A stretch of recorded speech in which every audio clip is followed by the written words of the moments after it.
자, 233페이지 공인중개사 협회 부분 들어갑니다.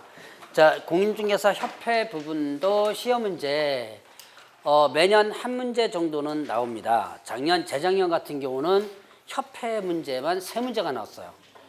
이게 이제 매년마다 이렇게 좀 편중된 부분들이 나와요.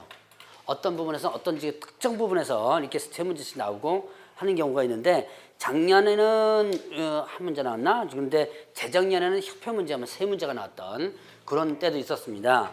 자, 그러면 공인중개사 협회는 누가 모인 단체라 그랬죠? 예, 자, 여러분이 간판을 보면 공인중개사 협회라 그랬죠? 그러니까 공인중개사가 모인 단체다라고 생각하시면, 일단은 이거는 누가 모인 단체다? 개업 공인중개사와 개업공개사는 개념이 완전히 틀리죠. 자, 물어볼까요? 공인중개사는 누구예요? 예, 공인중개사는 자격을 취득한 자. 그럼 개업공개사는 누구예요?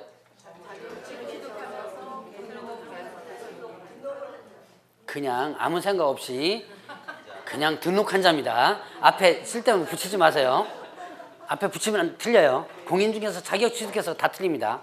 일단 뭐라고 했어요? 개설 등록한 자죠. 자, 개념이 완전히 틀려요. 자, 그러면 일단 여기서 공인중개사 협회의 성격을 보면, 협회는 비영리 사단법인입니다. 자, 이거를 뭐 줄여가지고 쪼개면 비영리법인이고 사단법인이고 줄이는데, 지금은 한꺼번에 묶었습니다. 영리를 목적으로 하지 않는 사단법인이다. 여러분들 흔히들 법인을 민법상에 보면 사단법인과 뭘로 나눠져요? 재단법인으로 나눠지죠. 자, 이 사단법인은 이건 사람이 모인 거다라고 볼 수 있고요. 여러분들 흔히들 재단법인이라고 그러죠. 그건 이제 재산을 출연한, 즉 돈이 모인 단체다. 이렇게 간단하게 표현하면 됩니다. 자, 그러면 영리를 목적으로 하지 않죠. 그래서 이 법에서 정한 것 외에는 민법에 지금 사단법인이 있습니다. 사단법인 규정을 준용한다 이렇게 됐어요. 자, 그래서 민법의 사단법인 규정을 일단 준용한다. 자, 이렇게 돼 있고요. 자, 그 다음에 또 인가주의다. 인가주의에 해당된다. 자, 누구로부터 인가를 받는다? 누구로부터? 국토교통장관으로부터 인가를 받는다. 자, 인가와 허가라는 두 가지 개념이 있어요. 시험 문제 허가주의다 이렇게 나온 적도 있었는데요. 자, 인가와 허가 차이. 인가와 허가 차이는 등록과 허가와는 똑같아요. 자, 주로 이제 인가 같은 경우는 공적인 부분에서 인가를 또 많이 하죠. 공공적인 부분에서 인가라는 표현을 많이 쓰는데, 자, 허가의 개념이 뭐예요?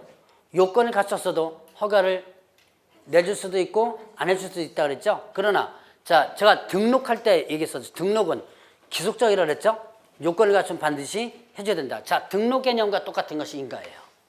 인가는 요건을 갖추면 반드시 해줘야 돼요. 그래서 지금 협회에 인가를 받은 게 좀 2개입니다. 여러분들 교재에도 잠깐 나오는 것 같은데, 한국공인중개사협회와 그 다음에 또 새 대한공인중개사협회 지금 2개가 인가를 받아서 지금 운영하고 있어요. 협회가 지금 2개예요. 그래서 좋은 점도 있지만 또 나쁜 점도 있는 여러 가지 좀 면에서 부분이 있습니다. 자, 어쨌든 일단은 지금은 인가주의다. 허가가 아닌 인가입니다. 자, 그 다음에 또 자, 임의설립주의예요. 임의설립주의. 자, 임의설립주의란 뭐예요? 설립해야 한다가 아니고 설립할 수 있다. 자, 여러분들이 협회 설립 목적이 저기 위에 잠깐 아마 나올 겁니다. 자, 그 뒤에 보면 여러분들 교재에 설립과 관련된 부분이 234페이지에 보면 거기에 나오는 부분, 법조문에 잠깐 보세요. 개업공개사인 공개사는 해서 나온 부분 있죠? 자, 자질 향상과 품위 유지, 그 법조문에 있는 거 잠깐 보죠. 자질 향상과 품위 유지, 그 다음에 중개와 관련된 제도의 개선 및 운영하는 업무를 효율적으로 수행하기 위하여라고 했죠. 협회를 설립하여야 한다라고 돼 있나요? 할 수 있다라고 돼 있냐? 할 수 있다라고 돼 있죠. 자, 그게 뭐냐면 할 수 있다. 임의설립주의예요. 자, 그 다음에 또 임의가입주의입니다. 임의가입주의. 가입도 어떻게 돼요? 자유예요. 옛날에는 강제가입주의였습니다. 99년도까지. 99년도까지는 강제가입주여가지고요. 여러분들 이제 중개사무소 개설도는 그때 이제 허가제였는데 일단 지금 얘기를 하면 등록을 하죠. 그러면 명단이 협회로다가 자동 통보됩니다. 통보되고 나서 그때는 어떻게 되냐? 한 달 뒤에는 지로용지가 날라와요. 뭐 내라고? 회비 내라고 지로용지가 날라옵니다. 난 분명히 가입 안 했죠. 내 스스로 가입 안 했는데도 이렇게 날라와요. 근데 이거는 옛날에는 강제가입주여서 그래요. 지금은 임의가입주다. 가입해도 되고 안 해도 되고.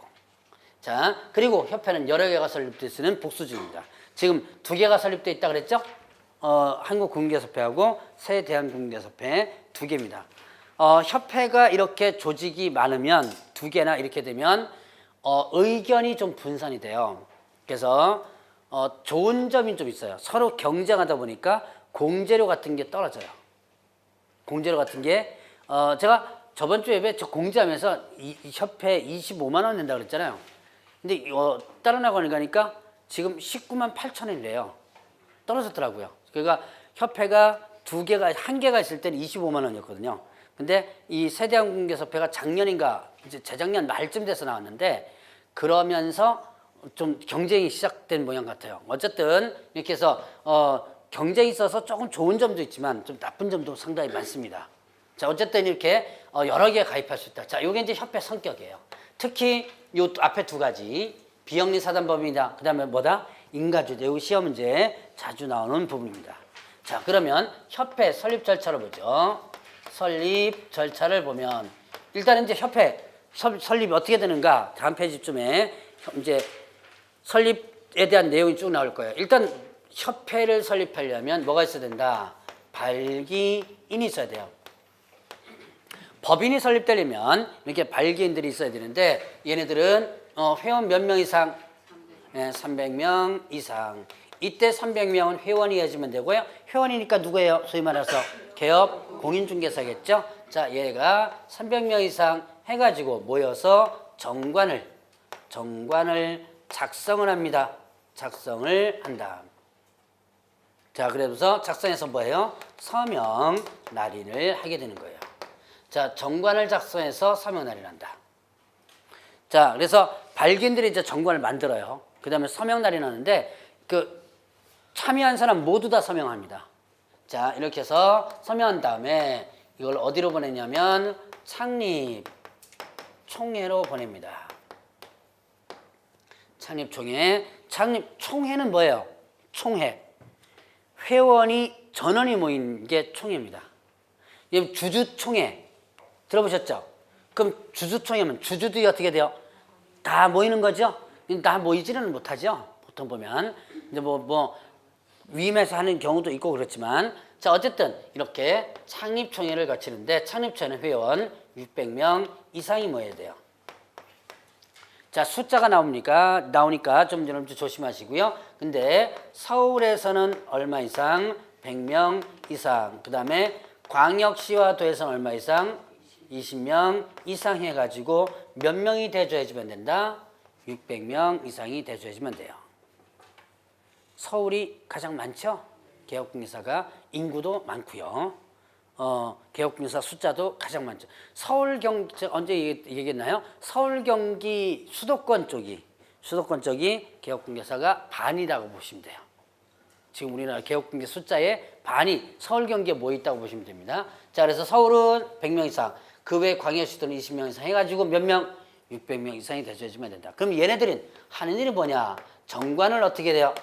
정관을 의결을 하게 됩니다. 과반수 찬성으로서 정관을 의결한다.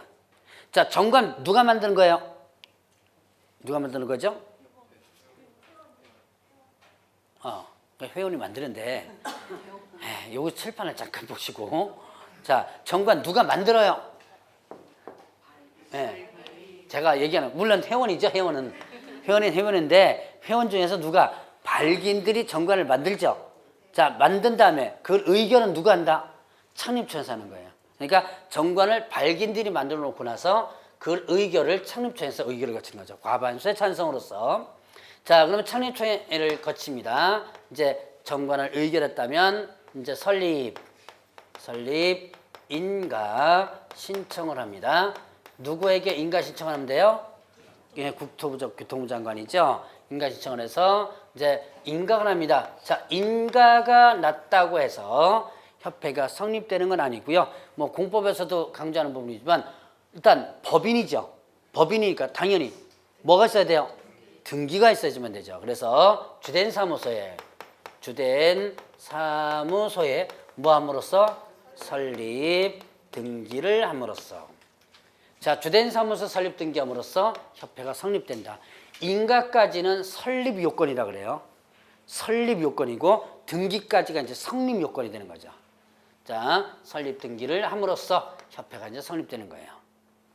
자, 요게 지금 공개사 협회 기본적인 설립 절차입니다. 나중에 여러분들도 만들어도 돼요. 열받으면 하나 더 만드세요. 지금 2개 있다 그랬죠?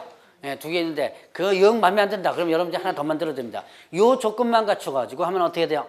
요 조건만 갖추면 하나 더 만들어도 상관없어요. 왜냐? 3개, 4개 나와도 상관없습니다. 그럼 물론 이제 기존 협회에서 못 만들게 난리들 뒤에서 난리들 치겠지만 지금 중개사협회에서 해들 산정인데 산더미 같이 쌓이는데 지금 회장 설립한 거, 선출한 거, 무효소송 제기하고 별 정한다고 지금 딴 거는 지금 못하고 있어요, 지금. 여러분들 그 뉴스 보셨죠? 변호사가 뭐 한다는 거. 그것도 지금 협회에서 대응해가지고 그 분명히 중개입니다. 제가 홈페이지를 딱 가보니까 완전 중개예요. 그래서 그거를 협회에서 좀 대응해가지고 해줘야 되는데, 지금 얼마 전에 작년 11월인가 회장을 뽑았거든요. 그 회장 뽑은 거 갖고 좀 당선 무효 소송하고 뭐 지금 별짓 한다고 지금 거의 좀 손을 못 대고 있는 모양이에요, 지금. 근데 원래, 나중에 여러분들이 개혁공개사 돼서도요, 그건 분명히 막아줘야 돼요. 제가 이제 저번에 한번, 여기서 했나, 다른 데서 했나? 두고 보자라고 했는데, 제가 이제 홈페이지 들어가가지고 그거 하는 걸 딱 보니까 완전히 이게 중개입니다, 이거는. 이게 법률팀에서 협회 법률팀이 있거든요. 거기서 해가지고 해줘야 되는데 지금은 움직이긴 있는 모양이에요, 지금. 근데 어쨌든 지금 협회가 제가 볼 땐 좀 시원치 않아요. 열받으면 여러분들 하나 더 만들어도 됩니다, 일단은. 자, 어떤 조건만 갖추면? 이 조건만 갖추면. 자, 그러면 근데 가능하면 협회가 여러 개가 만들어지면 사실은 안 돼요. 안 좋아요, 이게요. 자, 일단 이렇게 설립 조건들 한번 보고 특히 숫자 잘 보세요. 발기는 몇 명이고 300명 이상이고 창립처는 몇 명 이상이다? 600명 이상이다 라고 하는 거 숫자. 그 다음에 자, 발기인이 하는 일이 뭐예요? 정관을 만드는 거죠. 작성하는 거. 창립처에서 하는 일이 뭐예요? 정관을 의견하는 거죠. 여기서 정관 작성하는 거 아니에요. 하는 역할까지도 여러분들 다 기억을 해 놓으셔야지만 됩니다. 자, 그러면 이제 협회가 설립됐습니다. 그러면 조직을 둘 수 있는데요. 자, 조직은 뭐와 뭐가 있냐? 조직은 일단은 지부, 그 다음에 지회를 자, 정관이 정하는 바에 따라서 둘 수 있다 그럽니다. 지부, 지회. 자, 지부는 시도에, 시군구는 지회는 시군구에. 자, 시도의 지부를 설치한 때, 이때 시도지사에게 신고해줘야 되고요. 그 다음에 지회 설치한 때, 이때는 자, 등록관청에 뭐하라? 신고하라. 이런 내용이 있습니다.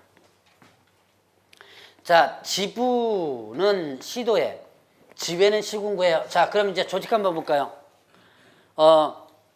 이제 주된 사무소가 있고요. 자, 주된 사무소가 일단 서울에 설치할 필요는 없는데 지금 현재 서울에 있어요. 지금 현재는 서울투표에서 두어야는 의무 규정은 없습니다. 그러나 지금 주된 사무소가 어디냐면 중앙회가 서울에 있고요. 자, 그 다음에 또 강원도 뭐가 있어요? 지금 지부가 있죠. 그 다음에 또 원주시 지회 이렇게 되는 거죠. 강원도 지부, 원주시 지회. 공식 조직은 이래요. 그럼 이제 비공식 조직으로서는 또 이것도 있어요. 그 동마다 분회라는 게 있거든요.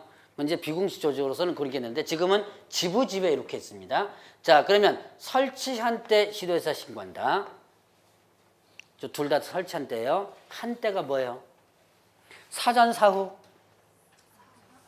사후. 설치하고 나서 신고하는 거죠. 설치하고자 할 때가 아니라 하고자 할 때가 아니라 설치하고 나서 설치한다. 사후. 시험 문제 한번 예전에 한번 나왔던 부분입니다. 자, 이렇게 지부지혜를 반드시 두어야 하나요? 둘 수 있다. 지부지혜를 둘 수 있다라는 부분이었죠. 자, 이렇게 해서 지금 지부와 관련된 부분, 지부에 관련된 부분인데 여러분들 교재 236페이지 보세요. 거기 보니까 이 내용도 있네요. 총회 있죠. 총회.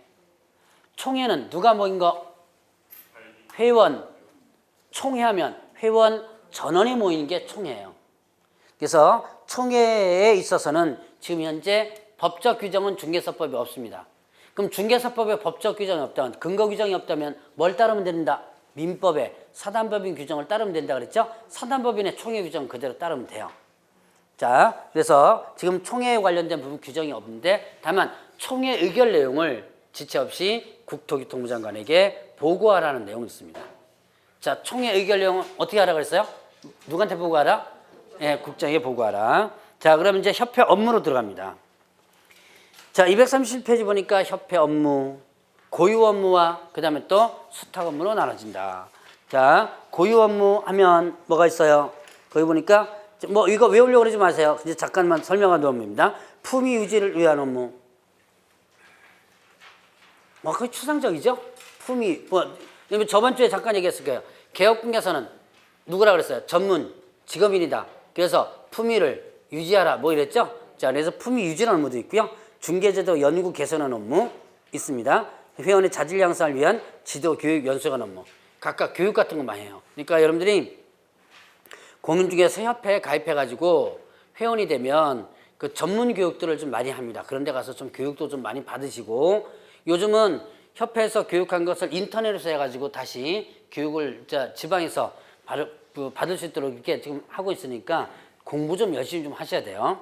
자, 이런 것도 있고 그 다음에 윤련장 제정 실천 업무 있고요. 자, 부동산 정보 제공에 관한 업무가 있습니다. 자, 옆에다가 뭐라고 써놓냐면 부동산 거래 정보망이라고 써놓으세요. 자, 부동산 정보 제공 업무로서 옆에다 뭐라고 쓰라? 부동산 거래 정보망. 저번 주에 부동산 거래 정보망 배우셨죠? 이 정보망을 지금 현재 어디서 운영하고 있다? 공인중개사 협회에서 지금 운영하고 있습니다. 자, 정보망. 자, 그 다음에 또 공제사업. 공제사업은요, 비영리 사업이고 회원의 상호부조를 목적으로 한다. 이거는 좀 이따 다시 한번 별도로 공제 부분 설명할 거고, 그 외에 이제 협회 설립 목적 달성에서 필요한 업무들을 한다. 자, 그 다음에 수탁 업무. 받아서 업무 있죠. 자, 이런 고유 업무도 있고요. 또 받아서 업무 있습니다. 대표적으로 받아서 하는 업무 하는 게 뭐 있었어요? 두 가지. 그러니까 위탁의 근거 규정이 있던 게 두 가지 있었죠. 뭐야? 시험, 시행과 그 다음에 또 교육 업무. 시험, 협회에다 위탁할 수 있다 그랬죠. 그 다음에 또 교육, 실무교육, 직무교육, 그 다음에 또 연수교육. 세 가지 부분 위탁받아서 할 수 있다. 그래서 위탁 업무가 있다라고 했습니다. 자, 그럼 이제 공제사업과 관련된 부분이죠. 공제와 관련된. 자, 공제사업은 협회의 어디에 해당돼요? 고유 업무에 해당되죠. 고유 업무인데요. 자, 이 공제가 별도 규정이 상당히 많아요. 왜 많느냐? 바로 이게 돈과 관련된 부분이기 때문에 그래요. 자, 공제사업은 일단 위에서 했듯이 비영리 사업이다. 왜 비영리 사업이라고 그랬어요? 협회 자체가 뭐죠? 비영리 사단법인이죠. 그러니까 공제도 영리 목적으로 하면 안 됩니다. 그래서 영리 목적으로 하지 말고 비영리를 해주면 되고요. 그 다음에 또 회원의 상호부조를 목적으로 합니다. 이게 하나의 목적이고요. 그럼 결국 공제는 어디서 나오는 거예요? 여러분들 저번 주에 배웠던 손해배상 책임과 관련된 부분에서 나왔죠? 그래서 이거는 손해배상 책임과 관련된 부분에서 나왔습니다. 그래서 손해배상 책임을 위해서 공제사업을 할 수 있는 거예요. 고유 업무로서. 자, 그러면 공제사업의 범위를 보죠. 자, 공제사업의 범위는 일단 세 가지인데요. 대표적으로 뭐였어요? 돈 끌어봐야죠. 기금을 조성합니다. 기금을 조성한 다음에 자, 손해배상 청구되면 어떻게 돼요? 돈 내줘야죠. 자, 뭡니까? 공제금의 지급. 공제금을 어떻게 한다? 지급하는 일도 하고요. 그 다음에 공제 규정에서 정하는 부대 사업을 할 수 있다. 부대 사업을 할 수 있다. 자, 그래서 기금 조성, 그 다음에 공제금 지급, 부대 사업 이런 거 합니다. 옛날에는 이 부대 사업으로서 뭐 했었냐면 계약서도 이렇게 만들어서 팔기도 하고 그랬었어요. 그 인쇄된 계약서. 그러니까 지금은 인쇄된 계약서 안 쓰고 이제 공제 같은 거 가입하면요. 협회에 가입하면 CD를 줘요. 설치 CD를 주는데 옛날에는 이렇게 계약서 같은 거에서 옛날에는 팔고 그랬습니다. 지금은 안 하지만. 자, 이런 부대 사업을 일단 할 수 있다. 이게 바로 뭐냐면 공제 범위 세 가지입니다. 사업의 범위가 크게 세 가지로 하나 있다. 기금 조 어디 있는지 대충 찾으셨죠? 그러니까 거의 제가 책 순서대로 비슷비슷하게 나가니까 아래 위로 조금씩 틀릴 수 있고 앞뒤 페이지로다가 조금 틀릴 수 있으니까 그것만 여러분이 잘 찾아내면 돼요. 기금 조성, 공제금 지급, 그 외에 부대 사업을 할 수 있다. 자, 그러면 공제 사업을 하고자 할 때 공제 규정을 제정해서 누구의 승인? 국토교통부 장관의 뭘 받아라? 승인을 받아야 돼요. 그리고 그런 공제 규정을 뭐고자 할 때 변경하고자 할 때도 마찬가지로 국토교통부 장관의 승인을 받아야 된다.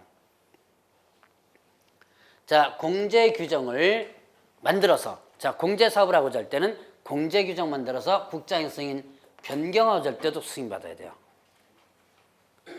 자, 이거 비슷한 문구 어디서 본 것 같지 않으세요? 네, 정보망. 그 기억하시네요. 자, 정보망 부분에서 보면 저번주에 배웠던 부동산 거래 정보망에서 정보망을 이제 지정받았죠? 운영하려면 운영 규정을 제정해서 국장의 승인, 변경하고자 할 때 승인 이렇게 했었죠? 그 문구가 똑같은 거예요. 그래서 요거 공제 규정을 만들어서 승인받아야 되고 변경하고자 할 때 승인받아야 돼요. 그러면 공제 규정에 들어갈 내용이 어디 있느냐? 여러분들 교재 보면 공제 규정에 들어갈 내용이 이 239페이지 한번 보시죠. 그 내용은 뭐 이렇게 다 외울 필요는 없고요. 거기 보니까 일단 공제 사업의 범위, 그다음에 공제 계약 내용, 공제금, 공제료, 회계 기준, 책임주고 적립 등 이런 것들을 지금 공제 규정에서 정하도록 하고 있죠. 자, 그 밑에 보니까 공제 계약 내용에는 뭐가 있어요? 공제금, 공제책임, 공제료 이런 것들이 있죠. 자, 거기에 공제료는 어떻게 하는가 한번 잠깐 볼까요? 공제료는 공제사고, 발생률이라든가 보증보험료 등을 종합적으로 고려해서 결정금액을 한다. 밑줄 제가 그 밑줄 쳤나요?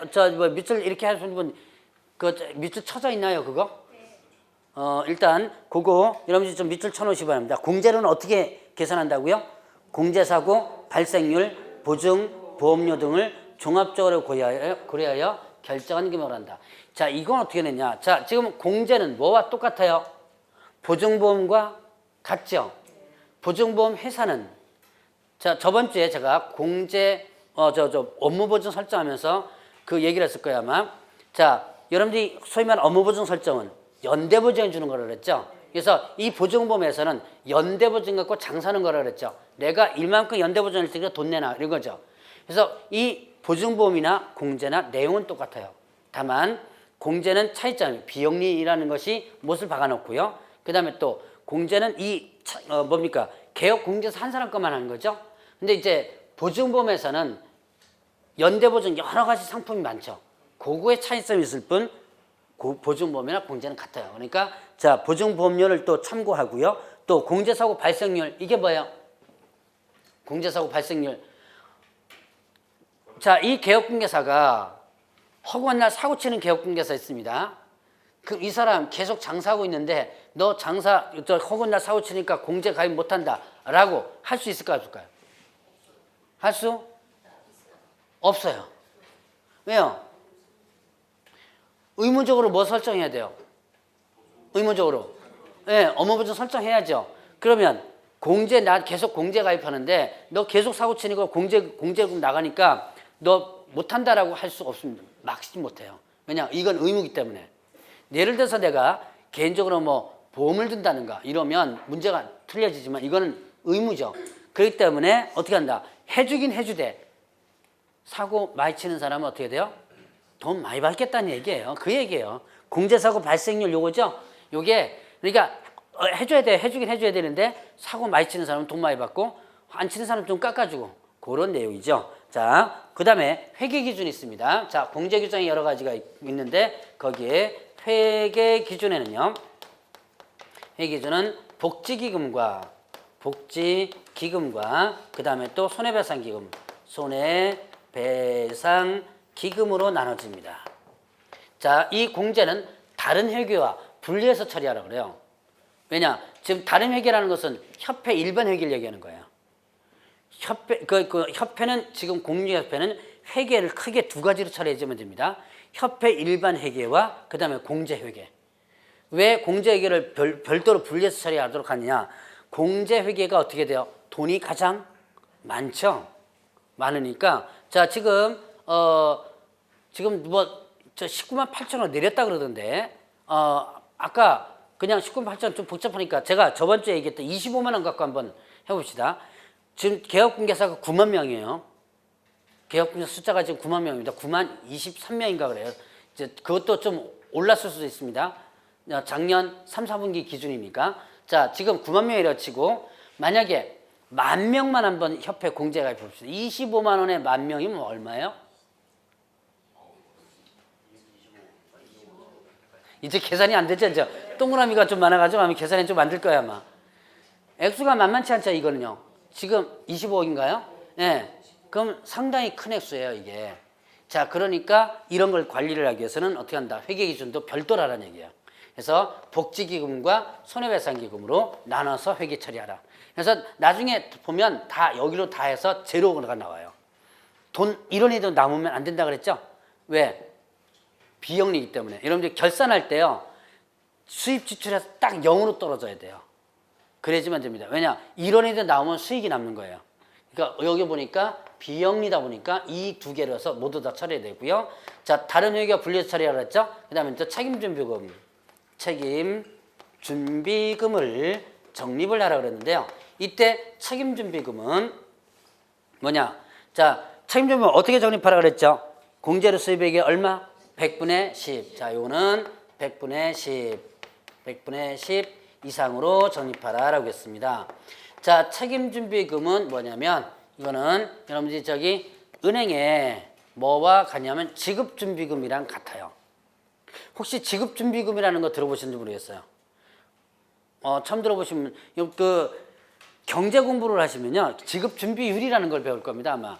그러니까 금융 쪽에서 자 은행에서 만약에 이제 대규모 인출 사태가 벌어집니다. 그때를 대비해 가지고 현금을 축적시켜 놓는 거. 은행 그 금고에다가 축적시켜 놓는 비율이 있어요. 그 비율을 그 돈을 지급준비금이라 그러고 그 비율을 지급준비율이라 그러거든요. 자, 이거와 똑같다라고 보시면 돼요. 책임준비금이랑 어느 한 해에 사고가 많이 나가지고 만약에 그 뭡니까? 그 계속 돈이 인출되죠. 공제금이 계속 나가다 보면 바닥날 때가 있잖아요. 그 바닥날 때를 대비해서 축적을 시켜놓은 돈이 책임준비금입니다. 책임준비금은 공제로 수입액이 얼마 이상으로 적립하나? 100분의 10 이상. 함부로 다른 용도로 써서는 안 되겠죠. 다른 용도로 사용하고자 할 때는 국토교통부 장관의 승인을 받도록 하고 있어요. 자, 그 다음에 또 이제 공제사업과 관련된 운영실적을 공시해줘야 돼요. 자, 공제 관련된 뭘 공시하라? 운영실적을 공시하라. 운영실적은 어떻게 공시하냐면 매 회계연도 종료가 되면 몇 월 이내? 3개월 이내, 3월 이내. 자, 운영실적을 공시하라. 매 회계연도 종료가 되면 3개월이나 공시하라 했습니다. 어디다 공시하라 그랬어요? 일간신문 또는 협회부. 그 다음에 협회 홈페이지도 게시하라 그랬죠? 자, 홈페이지도 올려놓고요. 일간신문이나 협회부다가 광고해가지고 운영실적을 3월 이내 공시하라. 요거 공시 안 하면 어떻게 된다? 이거는 500만 원 이하의 과태료예요. 자, 이제 협회 500만 원 과태료가 처음 나옵니다. 자, 운영실적을 공제 계약자에다 공시하라고 그랬어요. 매 회계연도 종료가 되면 3개월이네. 그래서 대차 대조표라든가 손익계산서라든가 이런 것들, 그 다음에 또 공제금 얼마 지급했다 뭐 이런 것들이 있습니다. 이런 것들을 광고하는 거예요. 혹시 저기 뭡니까? 여러분들 경제신문 같은 데 보면 그 이제 연초에 그 각 기업체에서 왜 대차 대조표 광고 나오는 거 혹시 보셨어요? 그런 거 보셨죠? 그게 바로 이제 결산 공고 이런 거죠. 자, 그거랑 똑같은 거예요. 운영실적을 이렇게 공시하는 거. 자, 그래서 이거 운영실적 공시 안 하면 어떻게 된다 그랬어요? 500만 원 이하의 과태료라고 있습니다. 자, 이게 공제사업에 대한 기본이에요. 공제사업에 대한 기본들 한번 정리해 봤고요. 자, 그러면 뒤로 넘어가면, 자, 공제사업은 조사검사 할 수 있습니다.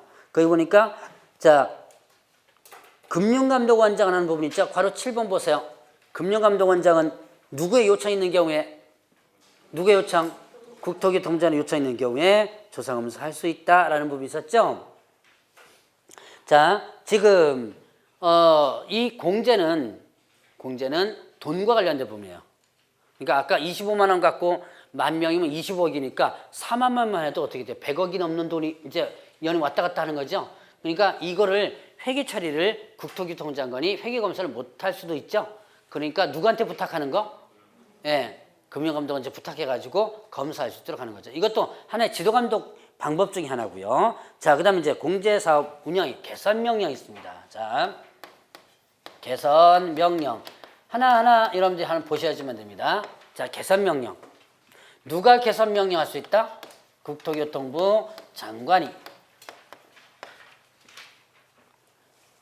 자, 여러분들 교재에 보면 개선명령 누구는 했어요? 누가? 국토교통부 장관이 개선명령 할 수 있다 그랬죠? 자, 운영이 적정하지 않거나 그 다음에 또 권익을 해칠 우려가, 피해자나 공제계약자의 권익을 해칠 우려가 있을 때, 자, 그래서 공제 운영이 적정하지 않거나 아니면 또 권익을 해칠 우려가 있다라고 한다면 개선명령할 수 있다는 거예요. 자, 그럼 어떤 것을 개선명령할 수 있냐? 여러분들 교재를 보면 업무 집행 방법의 변경이라든가 거기 한번 쭉 한번 보세요. 업무 집행 방법의 변경, 그 다음에 또 자산 예탁기관의 변경, 장부가격의 변경 명령하는 거죠. 자, 그래서 집예장의 변경이라고 봅니다. 자, 한번 보죠. 업무 집행법. 자, 어떤 것을 했냐? 업무 집행 방법의 변경과 그 다음에 예탁기관의 변경, 그 다음에 장부 가격의 변경 명령을 할 수 있다. 집행방법, 일을 이렇게 처리하는 뭐 집행방법들이 있죠. 자, 그 다음에 예탁기관, 지금 예금한 기관 같은 거, 그 다음에 장부가격 이런 것에 대해서 국토교통부 장관이 바꿔라 명령할 수 있는 거예요. 변경에 대한 뭐예요? 명령이죠. 변경 명령입니다. 자, 개선 명령이죠. 변경 명령이나 바꾸라는 거죠. 바꿔라. 자, 그거 구분해 보시고요. 세 가지 집행방법, 예탁기관, 장부가격에 변경 명령할 수 있고, 자, 그 다음에 또 나오는 것이 불건전한 자산한테 적립금 보유, 그 다음에 또 가치가 없다고 인정된 자산의 손실 처리. 자, 그리고요. 그 외에 개선 명령을 할 수 있다. 자, 그 공제규정 준수하지 않아서 건전성을 해할 우려가 있을 경우에 개선 명령할 수 있다 그랬습니다. 자, 거기 한번 보세요. 4번과 5번을 잘 보시기 바랍니다. 불건전한 자산에 대한 적립금 보유, 요거와 가치가 없다고 인정된 자산의 손실 처리, 이것도 문제 바꿔서 나오면 못 찾아내요. 불건전한 자산에 대한 손실 처리. 어떻게 문제 나올지 아시겠죠? 나중에 다 제가 모의고사에 낼 문제들입니다. 이거 지금 얘기 나오는 거. 자, 가치가 없다고 인정되는 자산은 적립금 보유, 이렇게 나올 수도 있어요. 그러니까 이런 문구들 여러분들 좀 조심하시라. 자, 그러면 이제 이렇게 개선 명령을 할 수 있고요. 개선 명령을 위반하면 어떻게 된다? 자, 누가 지금 개선 명령한 거예요? 국장이 한 거죠. 이걸 위반하면 500만 원 이하의 과태료입니다. 이 뒤에 문구들 하나하나씩 다 여러분들이 조심해야 될 문구들이 많아요. 나중에 이제 문장들 하나 보면서 찾아 나갈 겁니다, 아마. 자, 그 다음에 이제 재무건전성 유지하라 라는 부분이 있습니다. 거기 보니까 공제금 지급 능력과 건전성 확보를 해서 경영의 건전성을 확보를 위해서 뭡니까? 재무 건전성을 유지하라라고 했는데요. 이때 재무 건전성을 유지하라. 재무 건전성 유지하는데 그 유지의 방법이 세 가지가 있죠. 뭐예요? 자본의 적정, 자산의 건전, 그 다음에 또 유동성 확보에 대해서 세 가지. 자본의 적정, 자산의 건전, 그 다음에 또 유동성 확보. 자, 그러면 이때 지급 재무건설 기준인데요. 지급 여력 비율은 100분의 100 이상이라고 그랬죠? 자, 밑줄 한번 쳐보시고요. 지급 여력 비율은 어떻게 한다? 100분의 100 이상. 숫자 잘 보셔야 돼요. 100분의 10 이상 아닙니다. 100분의 10 어디서 본 것 같지 않으세요? 네, 자 여기 책임준비금 100분의 10이죠? 100분의 100, 100분의 10. 여러분들 읽다 보면 동그라미 하나 차이입니다. 자, 조심해야 돼요. 자, 일단 재무건설 기준은 100분의 10 이상으로, 그 다음에 또 구상채권 등 보유자산의 건전성을 정제로 분류하고 대손충대금 적립하라고 그랬습니다. 자, 그리고 지급 여력 비율이 지금 100분의 100 이상으로 유지하라고 그랬는데요. 이때 지급 여력 비율은 어떤 비율이냐? 자, 그것도 한번 밑줄 쳐놓으시고 한번 구분해 보시기 바랍니다. 지급 여력 비율은 어디예요? 지금 찾으셨죠? 동그라미 2번에 있는 내용이에요. 뭘로 나눴다 그랬어요? 지급 여력 금액을 지급 여력 기준 금액으로.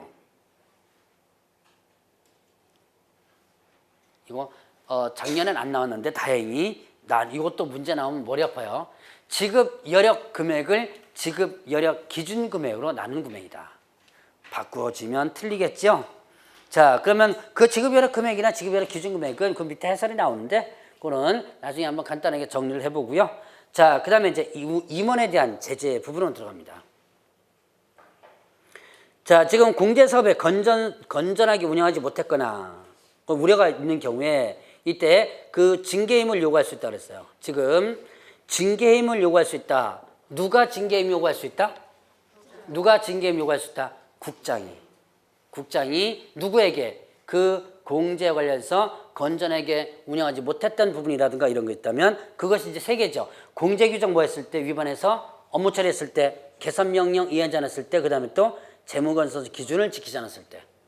세 가지. 자, 다시 한번 공제규정 위반했을 때, 위반해서 운영했을 때, 그 다음에 또 개선명령 위반했을 때, 그 다음에 재무건전성 기준을 지키지 않았을 때 뭐 한다? 징계임 요구하거나 시정명령 할 수 있다 그랬죠. 자, 요거 위반하면 어떻게 된다? 500만 원 같더라. 자, 그래서 일단 임원에 대한 징계, 그 다음에 해임, 그 다음에 또 시정명령 요구 있었습니다. 요거 누가 한다? 국토교통부 장관이. 자, 요걸 위반하면 어떻게 된다? 500만 원 과태료예요. 자, 지금 500만 원 과태료가 세 가지가 나오는데 조심하셔야 돼요. 운영실적 공시 위반하면 어떻게 된다? 500만 원 과태료죠. 그 다음에 또 개선명령 위반 500만 원 과태료, 임원에 대한 징계임 요구 위반 뭐다? 500만 원 과태료. 지금 재무건전성 유지에 대해서는 지금 해당이 없죠. 500만 원 규정이 없습니다. 이거 조심하시고요. 자, 그러면 이제 또 그 다음 페이지 뭐냐면 운영위원회가 있습니다. 운영위원회.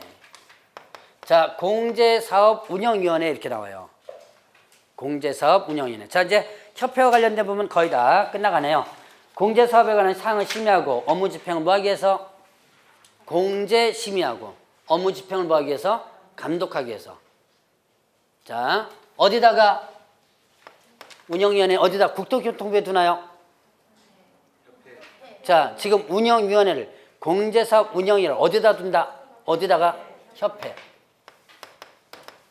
자, 그 다음에 둔다 그랬나요? 둘 수 있다 그랬나요?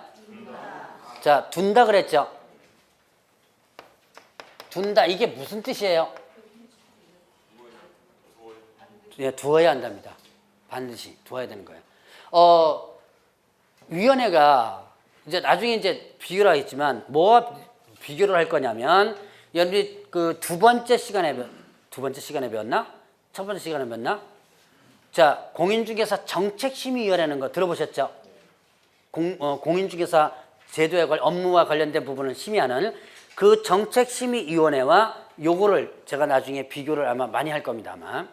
자, 거기는 둘 수 있다라고 되어 있죠. 근데 이거는 둔다라고 되어 있습니다. 자, 어디다가 협회. 자, 그러면 이때 운영위원회는 구성이 어떻게 돼요? 자, 위원장과 그 다음에 또 뭐가 있어요? 부위원장. 자, 위원장. 그 다음에 뭐가 있다? 부위원장 있죠? 부위원장까지 있습니다. 위원장을 포함해서 자, 몇 명 이내였죠? 몇 명이죠? 아, 위원장과 부위원장은 각각 한 명이죠? 근데 총 이것까지 포함해서 총 몇 명?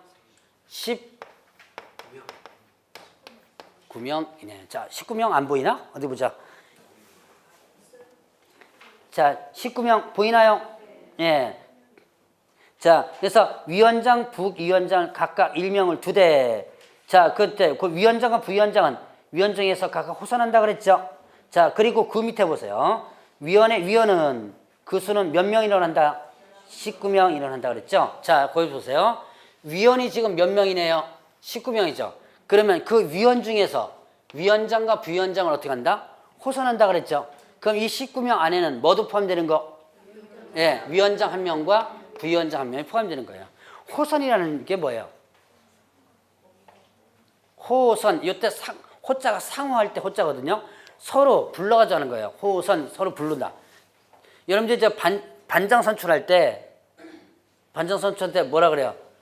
이제 추천하죠. 누구 해봐라 이렇게 하는 거죠. 그래서 최종적으로 누구 하나 결정되죠. 그게 바로 뭐냐면 호선이에요. 지명해서 하는 게 아니라 서로 추천해서 하는 거죠. 호선한다가 그런 개념입니다. 자, 그러니까 자, 다시 한번 위원장과 부위원장 각각 한 명씩 두는데 이거는 위원 몇 명 이내에서 19명 안에 들어가는 거죠. 여러 명 안에 지금 위원장과 부위원장이 포함되어 있는 개념입니다. 위원 중에서 호선한다 그랬으니까 위원은 몇 명이다? 그 밑에 줄에 위원은 몇 명이라 그랬어요? 19명이라 그랬죠? 자, 19명 안에 위원장과 부위원장이 각각 포함되어 있다라고 보시면 돼요. 자, 그러면 이때 위원의 대상을 보면 그 위원의 대상, 자, 요걸 또 잘 보셔야죠. 잘 봐야 될 사항이 있습니다. 거기 보니까 일단은 뭐 했었어요? 그 대상을 보면 국토교통부 장관이 소속 공무원 중에 지명하는 사람 있죠? 자, 여기 보면 국장이 소속 공무원 중에서 지명하는 사람 몇 명? 한 명 있죠? 자, 그 다음에 또 누가 있어요? 협회 회장 있죠? 회장 있고요. 자, 그 다음에 또 협회 이사회가 임원 중에서 어떻게 돼요? 예, 임원 중에서 선임하는 사람 있죠? 선임하는 사람 이렇게 됐습니다. 자, 여기에서 보죠. 협회 회장 있고요. 회장은 그냥 뭐 한 사람이겠죠. 자, 그래서 국토교통부의 소속 공무원 1명과 지명하는 사람 1명과 협회 회장과 협회이사에서 임원 중에 선임하는 사람이 있는데요. 이 두 가지 회장과 이사회가 임원 중에 선임하는 사람 이 두 사람은 총위원의 얼마 미만이어지면 된다? 3분의 1 미만이어지면 된다. 요 두 개를 합쳐서 3분의 1 미만입니다. 협회 회장과 협회 이사회가 임원 중에서 선임한 사람 있죠? 자, 요 둘에 있어서 3분의 1 미만이 된다. 자, 그게 여러분들 거기 보시면 자, 그 위에 보면 뭐라고 나왔어? 니은 및 디귿에 해당하는 위원수는 이렇게 되는 거 찾으셨어요? 거기 보니까 전체 위원수는 3분의 1 미만으로 한다. 이렇게 됐죠?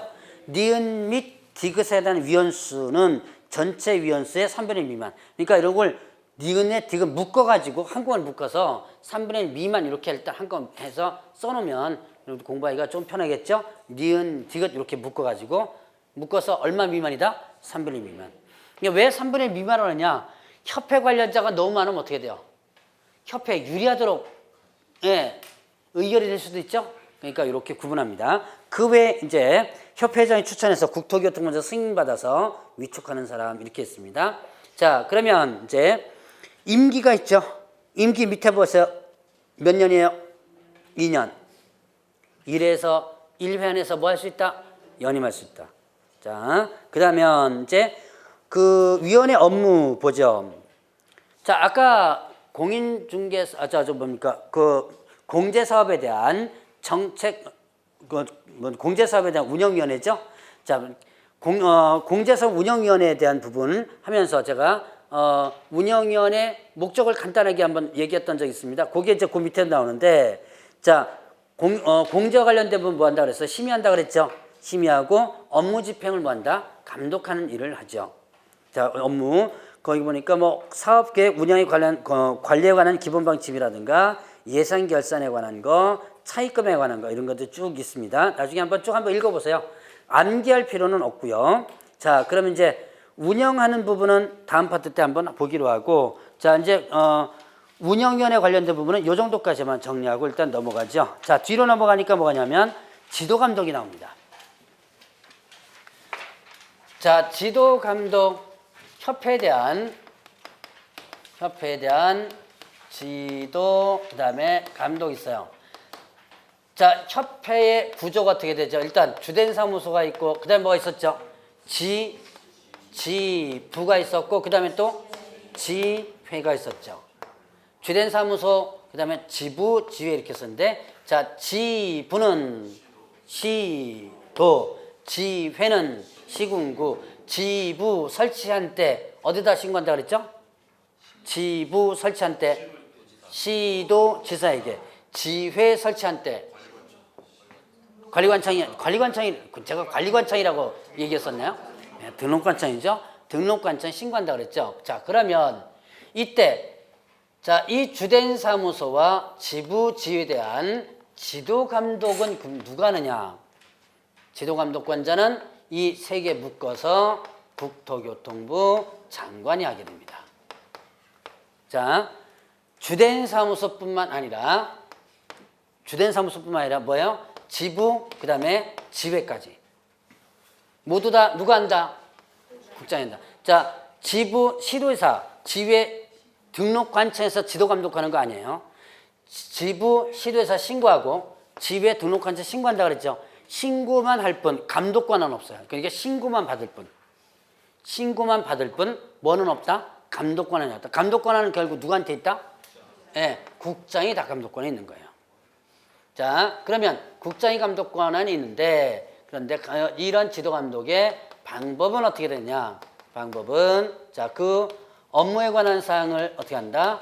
보고하게 하거나 자료의 제출, 그 밖에 필요한 명령을 어떻게 한다? 할 수 있고요. 할 수 있고. 자, 그 다음에 또 협회 사무소에 출입해가지고 장부서를 조사, 그 다음에 검사이거나 또 질문을 언다 할 수 있다. 자, 보고 명령 할 수 있다. 이거는 담당 공무원이 자기 뭐 어떤 업무를 갖다가 자기 그 뭡니까 사무실로 갖고 와서 해봐라라고 하는 거죠. 자, 들고 와서 해봐라라고 직접 오라고 하는 거고, 자, 사무소 출입은 지가 직접 어떻게 해야 가는 거죠. 자, 둘 다 어떻게 하는 거다? 할 수 있다. 이거 하여야 한다 그러면 틀려요. 한다 그러면 틀리고, 뭐다? 할 수 있다. 자, 사무실에 출입하여야 한다. OX 틀리죠. 사무소 출입을 할 수 있다. 보고 명령도 할 수 있고요. 자, 그러면 이때 출입할 때는 증표를 지니고 상대방에게 내보이라고 그랬어요. 자, 담당 공무원임을 표시해줘야죠. 근데 증표는 뭐겠어요? 공무원증이겠죠. 공무원증과 조사, 검사, 증명서가 있어요. 그 조사, 검사, 증명서를 내보이고, 자, 이게 출입할 수 있습니다. 자, 그러면 이때 지도 감독은 이 두 가지 중에 할 수 있다고 했는데, 지도 감독상 명령 위반하면요. 자, 위반 시 500만 원 이하의 과태료예요. 자, 지도 감독상 명령 위반하면 어떻게 된다? 500만 원 이하의 과태료. 자, 지금 협회에서 500만 원 이하의 과태료가 몇 개 나왔어요? 4개. 자, 뭐였죠? 다시 한번. 저쪽에 뭐 했었어요? 자, 여기 보니까 뭐가 나오죠? 운영실적 공시 나오죠? 자, 다음 주에 할 거예요, 이거. 운영실적 공시 어떻게 된다? 500만 원 이하의 과태료. 자, 그 다음에 또 개선명령 위반 500만 원 과태료. 임원에 대한 징계임 요구 위반 500만 원 과태료. 그리고 마지막으로 지도감독 위반 500만 원 과태료 이렇게 되죠. 자, 그래서 이 500만 원 과태료가 4개인데 아까 이 지도감독 위반에서는요. 뭐까지 포함되냐면 자, 국토교통부 장관이 어디에다가 금융감독원장에 회계검사를 요청할 수 있다고 그랬죠. 그 요청 받은 금융감독원장은 협회 가가지고 회계검사 할 수 있죠. 그거를 만약에 거부해서도 이 지도감독 위반에 해당돼요. 그것도 지도감독에 해당되는 부분이라고 볼 수 있죠. 자, 그래서 여기까지 협회와 관련된 부분은 그저 한번 정리를 해보고 넘어갑니다. 자, 이제 다음 주에는요. 다음 주는 수업 안 하네요. 그 다음 주에 들어갔네요. 자, 다음 주 설 잘 보내시고 그 다음 주에는 자, 지도감독 벌칙과 지도감독 벌칙 그 다음에 뒤에 저기까지 할 생각인데 부동산 거래신고에 관한 법률 있죠? 그거까지 진도를 나갈 겁니다. 지도감독 2시간 벌칙까지 될지 모르겠어요. 일단은 그 진도를 거기까지 나갈 예상입니다. 자, 다다음 주에 뵙도록 하겠습니다.